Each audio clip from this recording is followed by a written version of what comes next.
ఆయన స్క్రీన్ మీద కనిపించి విలనిజం చూపించారంటే మనందరం హడలిపోవాల్సిందే. మా గగన్ బాబు గారు ఒక ఓదెల 2, ఒక పుష్ప ఇలా వరుస సినిమాలతో మనందరిని ఆకట్టుకుంటూ అండ్ ఇప్పుడు మరో పాత్రలో కనిపించబోతున్నటువంటి ఆయన మాట్లాడవలసిందిగా రిక్వెస్ట్ చేస్తున్నాం. థ్యాంక్ యూ అండి. అందరికీ హాయ్ అండి. మమ్మల్ని బ్లెస్ చేయడానికి వచ్చిన అందరు మీడియా వాళ్ళందరికీ చాలా చాలా థ్యాంక్ యూ. ఈరోజు చాలా ఆనందంగా ఉందండి. ఎందుకంటే సినిమా అంటే ఇష్టం, ప్రేమ, పిచ్చి ఇవన్నీ నాకు ఇక్కడ ఎవ్వరు తెలియని ఒక ఇండస్ట్రీలోకి తీసుకొచ్చి పడేసినాయి.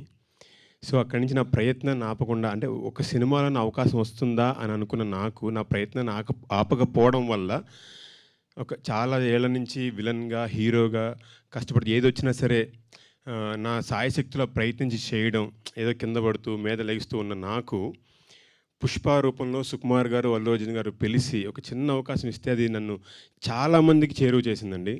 సో వాళ్ళిద్దరితో పాటు నాకు ఇప్పటి వరకు అవకాశం ఇచ్చిన ప్రతి ఒక్కరికి నేను జీవితాంతం రుణపడి ఉంటాను. Thank you so much.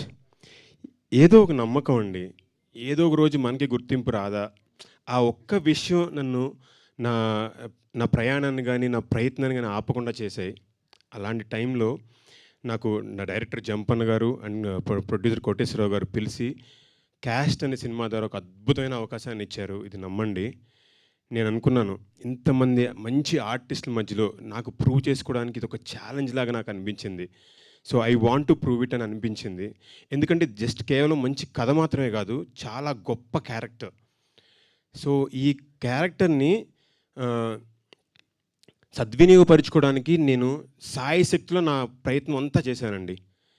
ఇంకా మిగిలింది మీ అందరి నుంచి బ్లెస్సింగ్స్ రావడమే.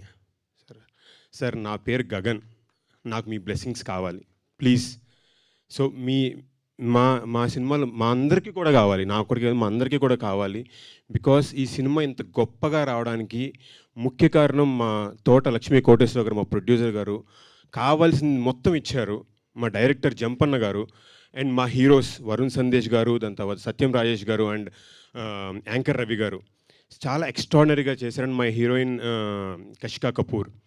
సో వీళ్ళు మాత్రమే కాదండి, చాలామంది టాప్ టెక్నీషియన్స్ దీనికి వర్క్ చేశారు, మంచి యాక్టర్స్ వర్క్ చేశారు. అండ్ అలాగే డెబ్యూటెంట్ యాక్టర్స్ చాలామంది ఉన్నారు.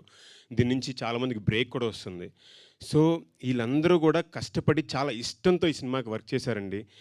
ఒక్క ఛాన్స్, మేము ఏ కంటెంట్ ఇచ్చినా సరే మీ అందరూ కూడా కొంచెం ప్రేమతో అందరికీ చేరువ చేస్తారని నేను మనస్ఫూర్తిగా కోరుకుంటున్నాను. దయచేసి మా క్యాస్ట్ సినిమా నుంచి ఎటువంటి అప్డేట్ వచ్చినా, లేదంటే ఎటువంటి గ్లిమ్స్ రిలీజ్ చేసినా దయచేసి ప్రేక్షకులు చేర్చండి. బికాస్ ప్రేక్షకుడు థియేటర్కి వచ్చిన తర్వాత 100% సాటిస్ఫై అవుతాడని నేను ఖచ్చితంగా భరోసా ఇస్తున్నాను. Thank you so much once again to all the media for being here. ఇంకా చాలా మాట్లాడుకుందాం, చాలా ఈవెంట్స్ ఉన్నాయి, చాలా సర్ప్రైజెస్ కూడా ఉన్నాయి. థ్యాంక్ యూ సో మచ్ అండి. థ్యాంక్ యూ గగన్ బాబు గారు, thank you so much. Yes, happy days, Kotha Bangaru లోకం ఇలాంటి సినిమాల ద్వారా ఎంతోమంది